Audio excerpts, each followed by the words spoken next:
Back to the carnival, but something feels very off in Mystic Falls. We still have so many questions without answers, internal struggles between friends, and anger so strong this episode, it literally goes up in flames. This is a brand new world.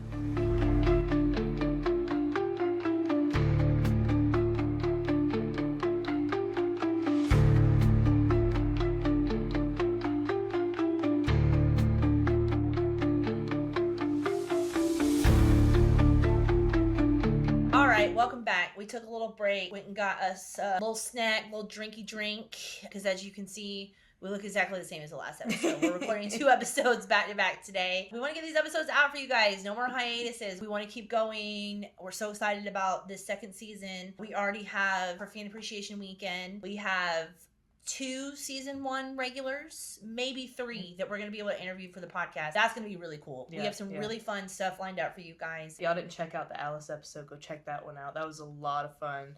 I normally going back and rewatching them, like while I'm editing, I'm like, okay, I'm tired of hearing this. And then doing Alice's, I was laughing the whole way. You laugh that it's such a laughable episode. Such a good episode. And Alice Evans is Mama Michelson, for those of you who are way ahead on the show. So if you are brand new to the show, maybe don't watch the interview just yet. Maybe because you don't want to get some spoilers. Well, I feel like we did a very good job at not spoiling too much. It was more about her acting. It was a lot. It wasn't really too much about It's a girls episode, honestly. It is. Definitely check that out. I've got even more locations that we're going to try to get to. I'm also working on a little about me. Y'all may or may not know this, but back in the day, I had another podcast. They didn't call it a podcast yet. It was a radio show. So it was a radio show. This is how old I am. They didn't call it a podcast yet. I had a podcast before a podcast. It was called Variety Radio Online, and we would recap the episodes. We interviewed a bunch of the cast, very similar to what we're doing now. I'm going to pull up the archives, and I'm going to pull up some of my old interviews, play some clips with the cast that possibly either go along with this, or maybe we'll just do a little bonus episode of first season 1. Shout out to Amy for hooking me up. She sent me all the stuff, more behind the scene photos that I'm going to be able to use from filming and stuff. I just really appreciate my friends in the community coming together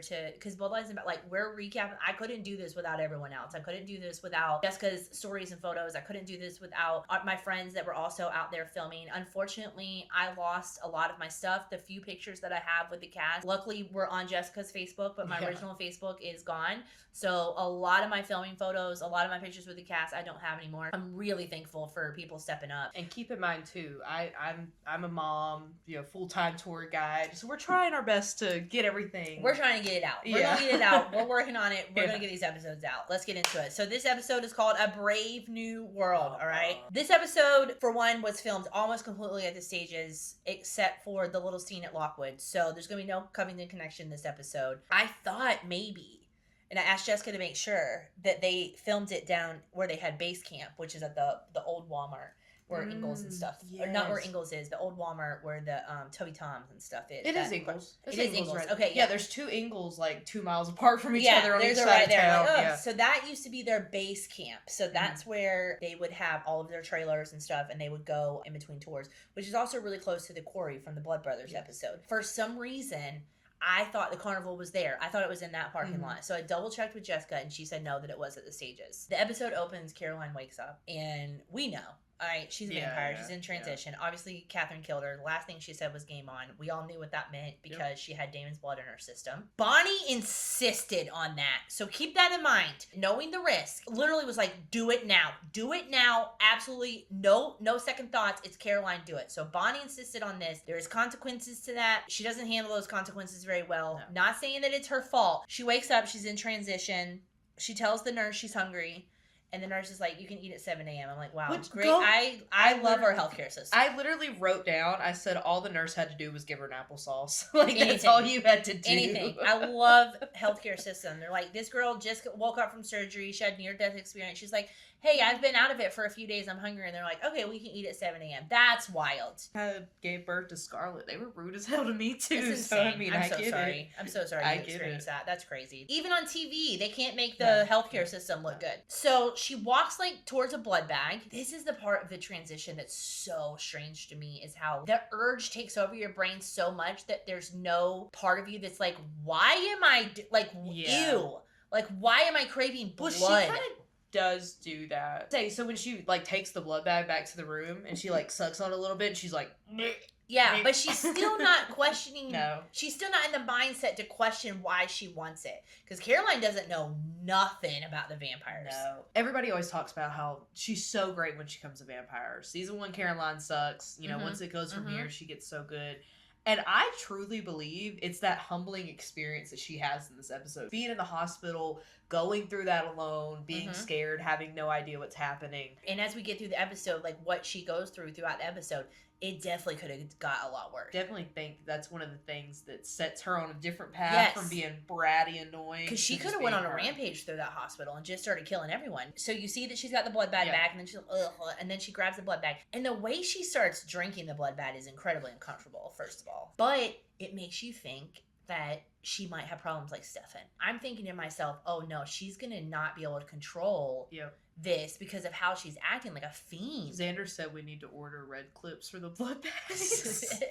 Were there red clips on the blood bags? Yeah, on the one that she grabs, there's a little red clip on it instead of a white one. He was like, you need to tell Jessica to order those. We gotta see if we can find some blood bags with the red clips. Bonnie and Elena, they're setting up the carnival. They're setting up stuff for Caroline because she makes a comment about how they gotta make it look good for Caroline. And Elena's like, yeah, I just want to be human. She's like, I'm a human. I want to be human. Don't say the V word. Don't say the V word. Don't say the D Don't word. say the D word. Don't say the D word. We're not talking about anything. She's like, I just want to be here for a little bit. Like, I just want to have fun with my friends. I understand that. Listen, Cressa can tell you, this is me. If I have a little minty bee and I need a little break, I head my ass down to Disney.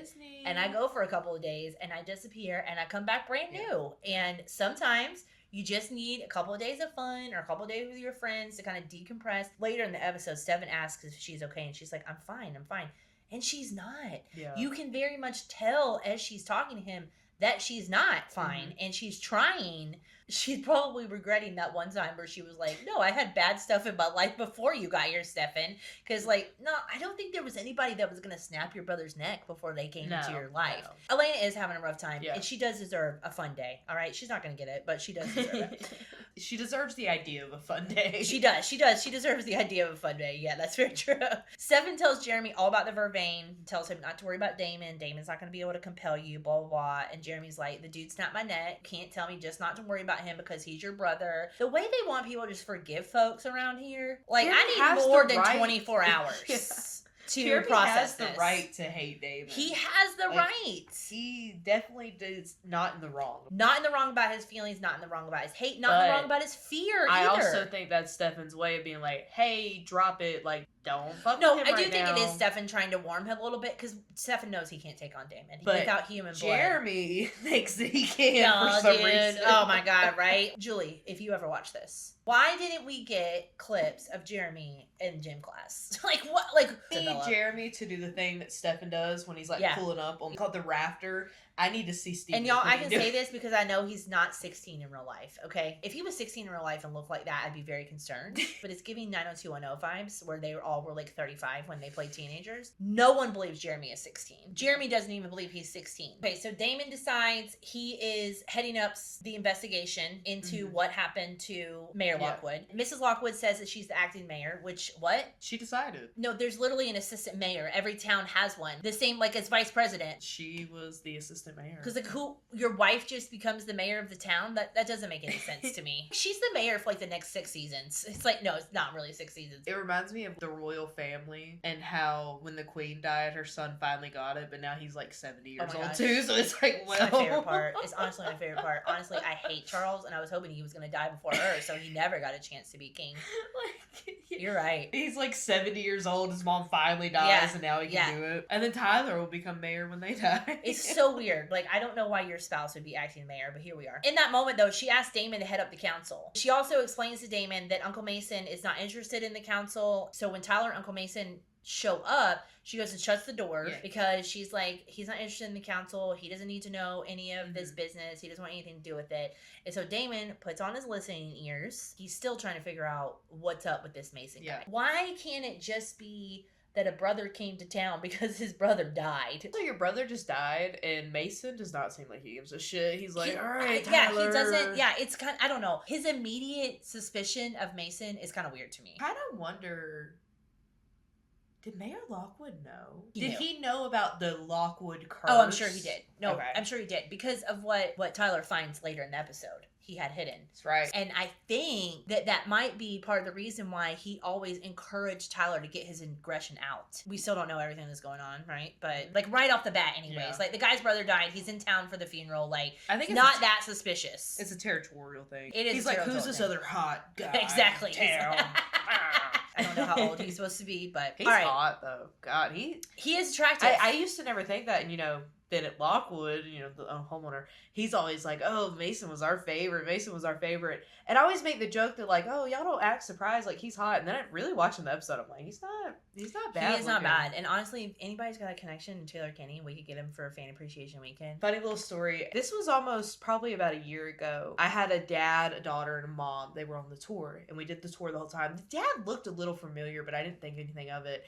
And at the end, the daughter walks up and she's like, "Oh my God, we had so much fun. Can I get a photo with you?" And I'm like, "Yeah." And the dad goes, "I'm on Chicago Fire." And I'm like, "Oh, really?" And he's like, "Yeah, I'm one of the actors in Chicago Fire." And I'm like, "Oh, that's awesome."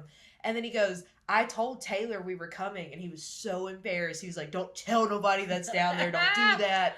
And then he was like, "We had so much fun. I'm going back and I'm telling everybody on set they got to come do this tour." That's amazing. That's so fun. I need to find out who it was. I don't remember who he said he played, but he just thought it was so funny. Taylor was so embarrassed about it. And he's like, "This is amazing. I'm telling everybody they need to bring their kids down here." Back to Caroline. Caroline's burning in the sun. Matt comes in and tries to open the window. She jumps across the room. All right. And he's Damn like, it, "You're Matt being Donovan. a weirdo." Every scene, he's like, "What are you doing, Caroline?" It is kind of What are you weird. doing?" It is kind of weird. He does look high all the I don't know time. why And he he's not does even the one that is high all the time. He always just squint his eyes. He hasn't even done drugs one time. She jumps off. She says, "Shut the window." He tells her that she's going to be discharged in the morning. She's like, "No, the morning's not going to work. I have to be."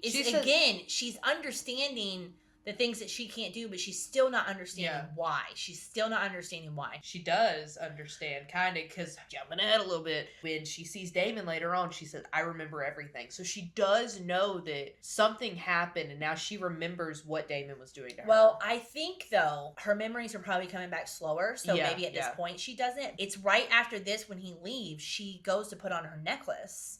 And her necklace burns her. Yeah. And so she throws it across the room. The nurse comes and picks it up. And she attacks the nurse. And somehow is like very good at compelling her.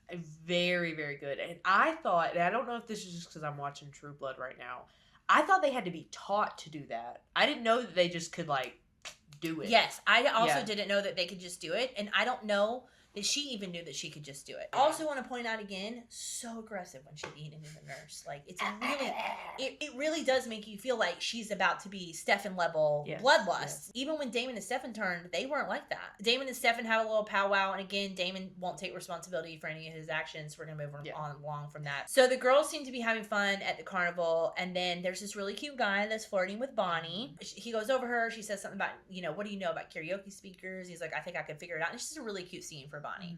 But this is also like an indication, as we see later in the episode, that Bonnie's happiness is always going to be short-lived, because this is now going to be twice that someone that, well, the first guy that ended up being fake because he was playing her because of all the other stuff, and then this, so it's just like she can't catch a break and is almost in the same boat as Jeremy, except for she wasn't dating the two people. I don't feel like it's just Bonnie. I don't feel like anybody's allowed to have a happy time on this show. No, it's like everybody that's true. Unless you're Damon. Damon and Matt get whatever they want in the show. It's ridiculous. Uncle Mason is at Lockwood. He's going through the room. He's trying to find something out, and Tyler's like, "What are you looking for?" And so he tells him this story about the moonstone and how it's an heirloom from his mom and it's not worth anything.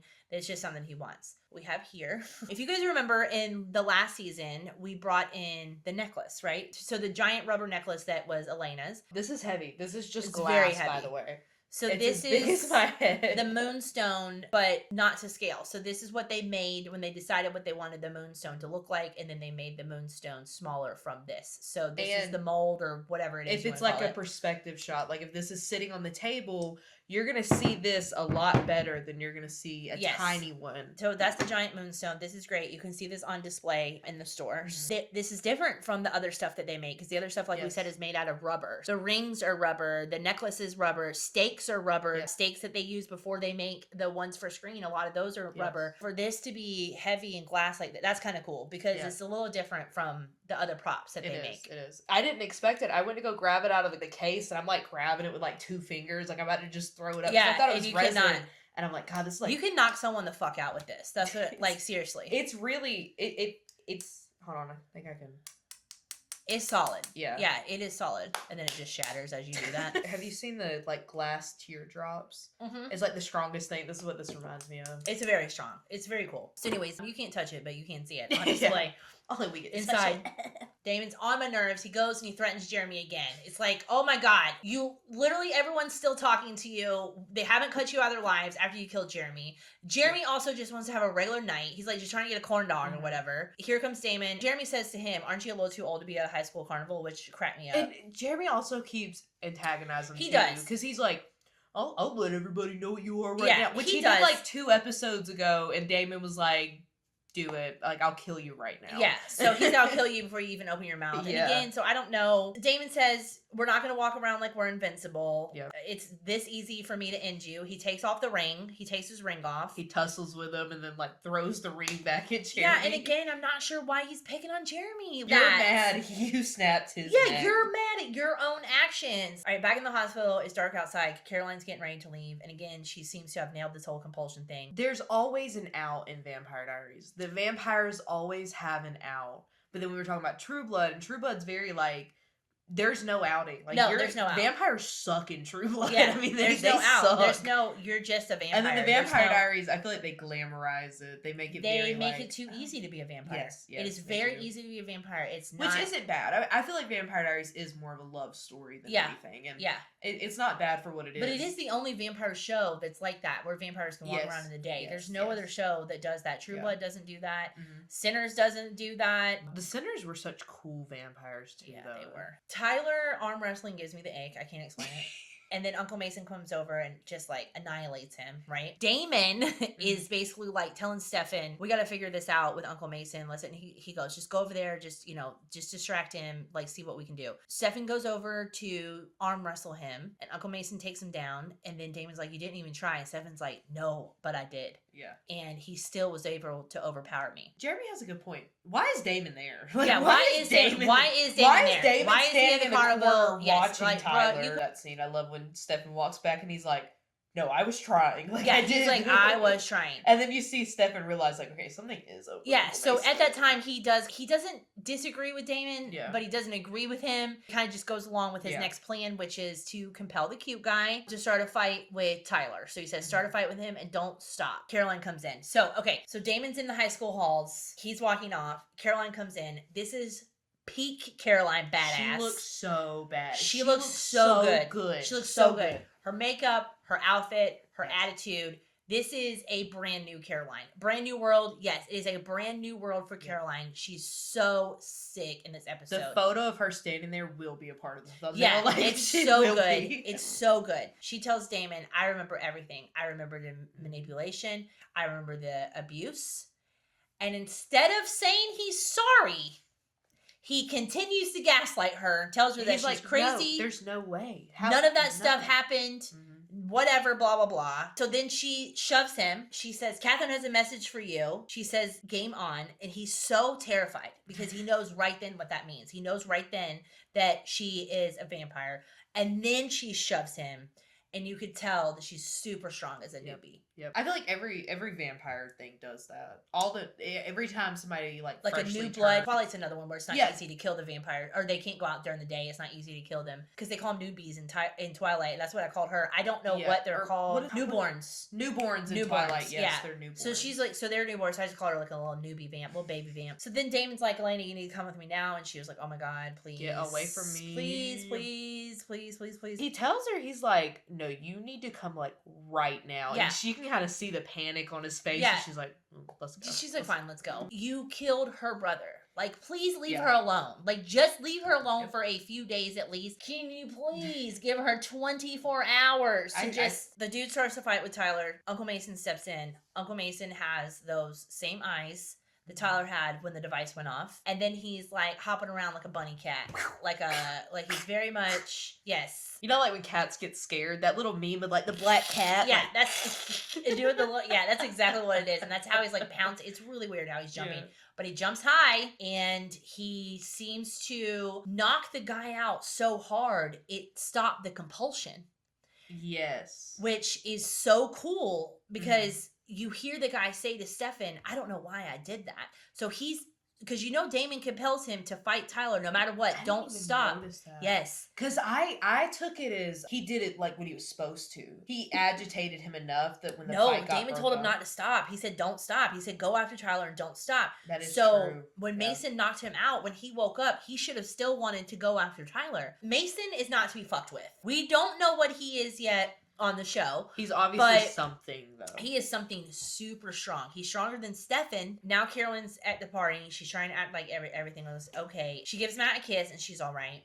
But then she does the ring toss and she breaks the ring toss with her strength. And then Which was goofy. It was so goofy. It was really goofy. And then she realizes maybe she can't get kind of close to Matt. So this part is very sporadic for her because she's like, yeah, I'm good. And then she's like, leave me alone, and like runs off. I can understand Matt being like, oh my God, what is wrong with her? But again, Bonnie's, basically says she almost died. She's going to be a little crazy for a minute. Like she's trying to figure out these emotions. Now Damon gets to tell Elaine and Stefan that Caroline is a vampire, and you can tell Elena is devastated. Damon's also so scared because he knows he's gonna get blamed for it. Like he knows that somewhere in everybody's head they're gonna blame him about it, and all this shit just happens. And now he's like, God, he's like, what is going on? Which smart move on Catherine's end. It is smart move on Catherine's end because she did use Damon's blood to do it. Was smart on her, and I wonder how she even knew. I was wondering, but then again, I don't know where Catherine has been. Right, she could have been lurking the whole time. And she could have been in the hospital. She could have heard them talking about that. On top of that, too, I don't think she cared.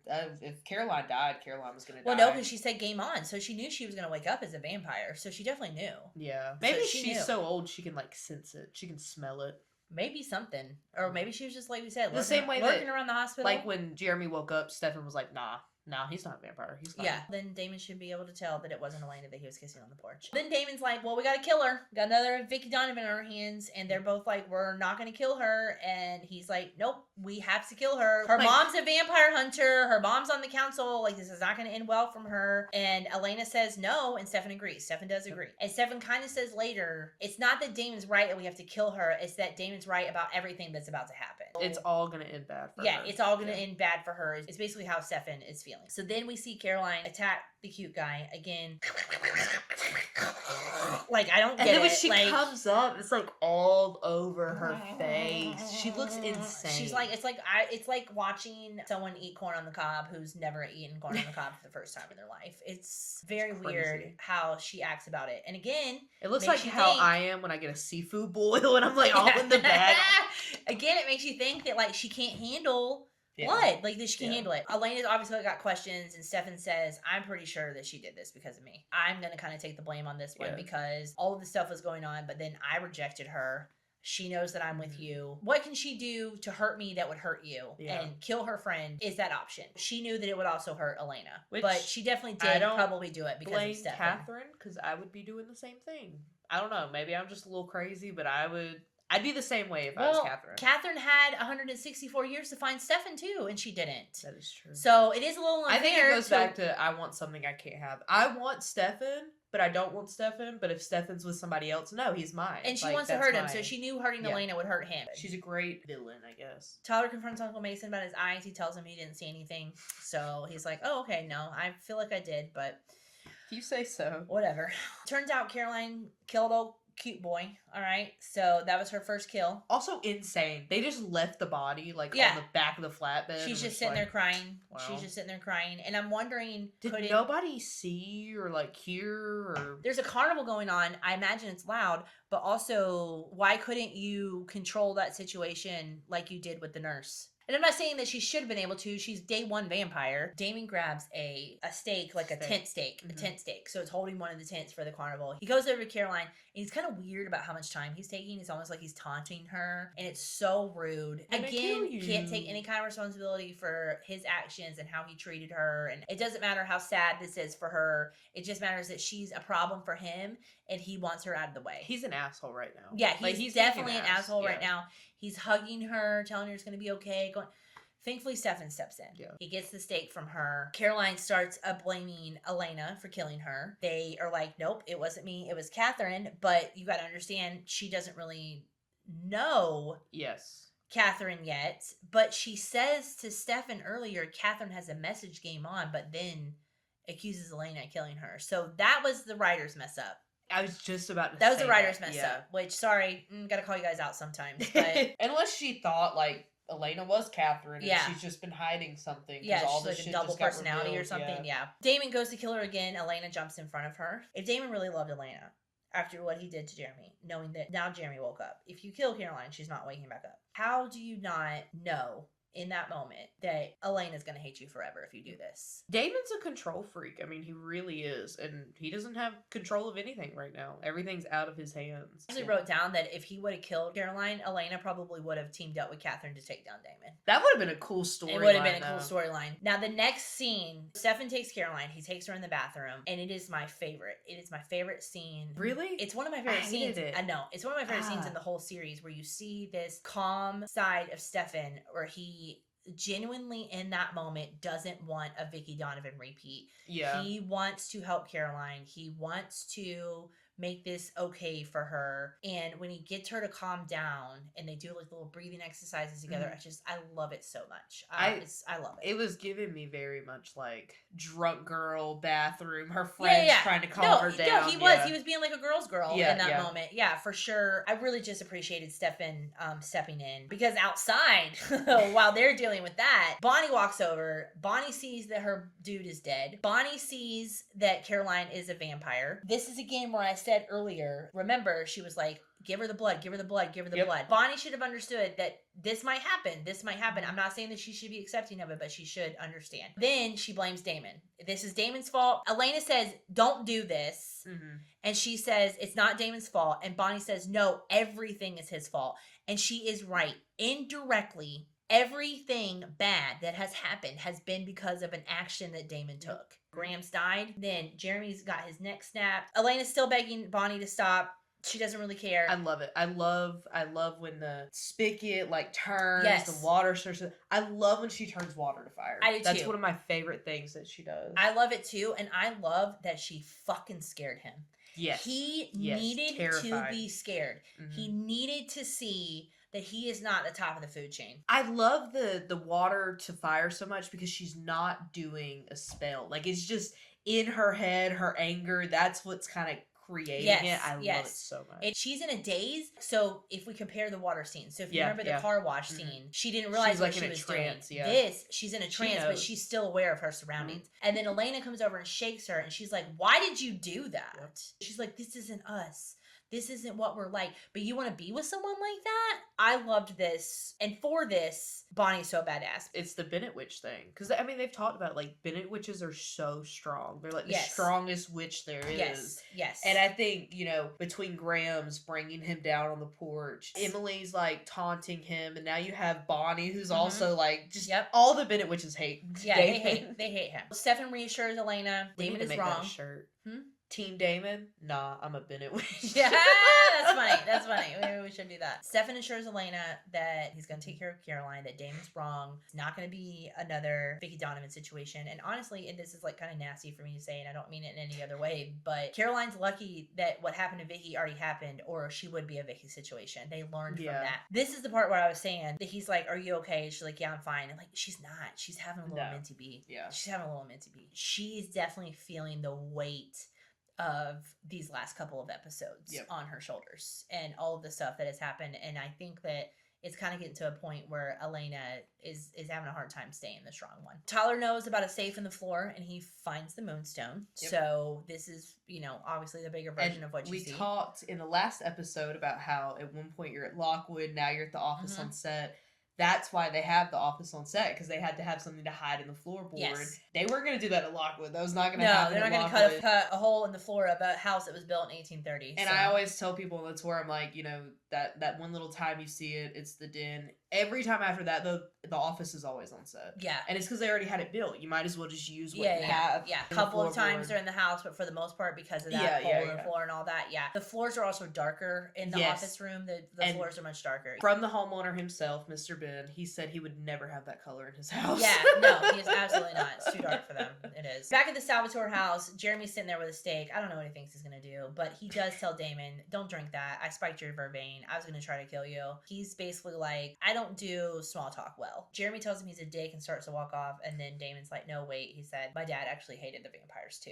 Mm-hmm. And then he kind of opens up to him a little bit. It's a cute scene, though. It's a really good... Like, I don't forgive you, but... I'm not going to try to kill you. Please don't kill me either. Yes, it's like we need to have some kind of mutual agreement here. And it sounds like we both had a rough childhood. Or not a rough childhood, but we both had parents that... We're not as different because as we Jeremy think we says, are. I gotta take a fucking stand, dude. Yeah. I either have to hate the vampires or I don't. Like, I have to be on one side. There's no in the middle. Yeah. There's no whatever. My sister's dating a vampire. Like, all this stuff. Like, I have to pick a side. He picked the side of the vampires. He decided that he wasn't going to be like his dad. And I think that Damon's pretty lucky in that moment because, like I said, he did spike his vervain. He could have taken him out. This point gets on my nerves because I said to you, Matt shows up at Caroline's. I called her to talk to her about this part earlier. Matt shows up at Caroline's house, comes in the window, and he's basically like, you over being a crazy person? And I'm like, do you not remember earlier in the episode when Bonnie was like, Caroline almost died? You gotta understand, he was in that wreck too and nothing happened to him. Yeah, he only had the broken arm that he already had. He already had a broken arm. Dude, you're calling her crazy. You just climbed in her window. Like, yes. Like, leave her alone. Well, and then it's a little... He calls her crazy just to tell her that he's in love with her. I love Matt's Matt. Never I love get Matt. That's not my problem. But I do like... I don't like that he's like kind of mean to her and then he's like, I'm in love with you. I don't like that. But I did love Caroline being able to calm herself down. She used the Stefan method. Now, the end of the episode, such a sweet scene. The scene is so sweet. So Stefan goes and wakes Elena up out of her sleep.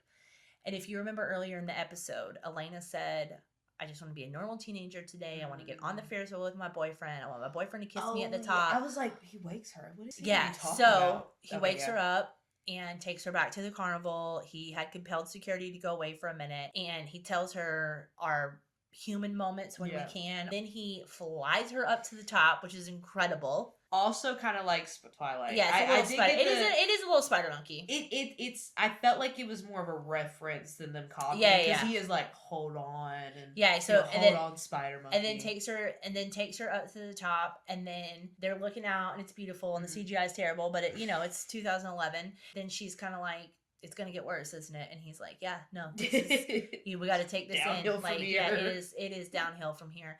Elena deserved it. She deserved this Ferris wheel. She deserved the smooches that she got. Moment. She deserved a happy moment where she just got to be a teenage girl for a minute. That's it. That's the episode. Oh my gosh, I'm so sorry, you guys. I was just in the bathroom because I had to poop. Yeah. No, I'm just kidding with you guys.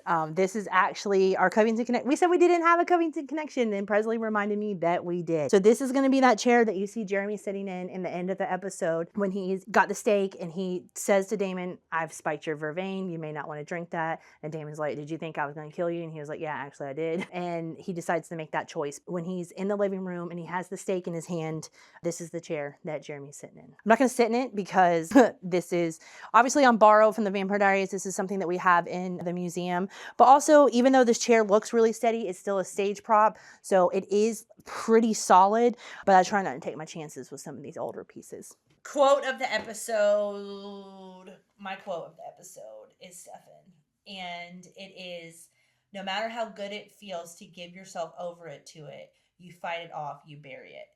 And it's what he said to Caroline when she had the urge, and he was saying that to her. But I loved it because you could apply that to so many things. Really great quote for the episode, because this episode was a little heavy. I actually didn't pick out a quote at all. Fine. But I wrote this down. I wouldn't say this was a quotey episode. It's not like like anybody said like crazy stuff. I mean, that whole scene with Caroline was... Yeah. Well, I wrote this down, and I don't know where this is from, but it says, when I wanted to throttle you, and it's something Matt says to Caroline, and I put, what does that even mean?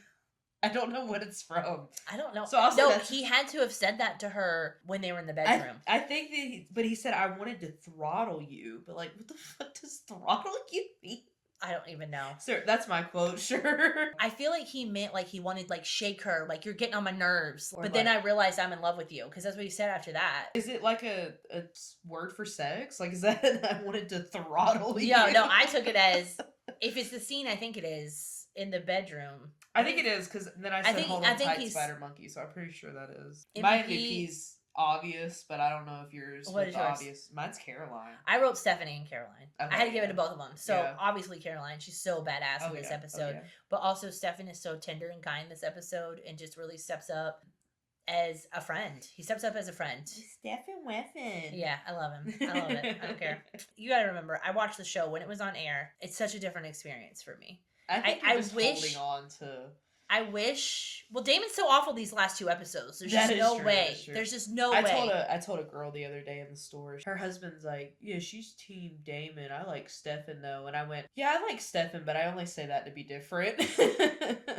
Not me. I say it because I've actually watched the show. I think it's also harder for us too, because it's such a part of our lives in a way that it's hard to separate the show from reality. Yes, and in some ways, yes, it is. Because we live in Mystic Falls. Yeah. We're around people all the time. And people's opinions do influence me. Yeah. And I mean, me too. Before I started like fully doing the tours, somebody asked me about Matt. I'm like, oh, whatever. But then I was like, you know what? You're right. Matt sucks. Everybody keeps talking about it. Yeah, sure, Matt sucks. But I think it's hard for us to watch it and not be so opinionated about it, because we talk about it every day. We talk about it all the time. And like she said, sometimes somebody can change your opinion, or sometimes you'll stand your ground about how you feel about something. Or even like sometimes you meet an actor and you're like, well, you know what? Maybe I hate your character now. Not saying anybody, but I'm just saying it's a little different. It is. It's very different. Brand New World is a fitting title for this episode, as everyone's world has seemed to change by the end. We still have questions about the Lockwoods. Catherine is in the wind. Caroline is a little baby vamp, and Stefan is still trying to balance the human life he wants and the vampire life that he leads. Next week on Bad Moon Rising, we're going on a road trip to Duke University. Alaric is back, and we're going to go through his dead wife stuff and see if we can find any answers about the Lockwood family.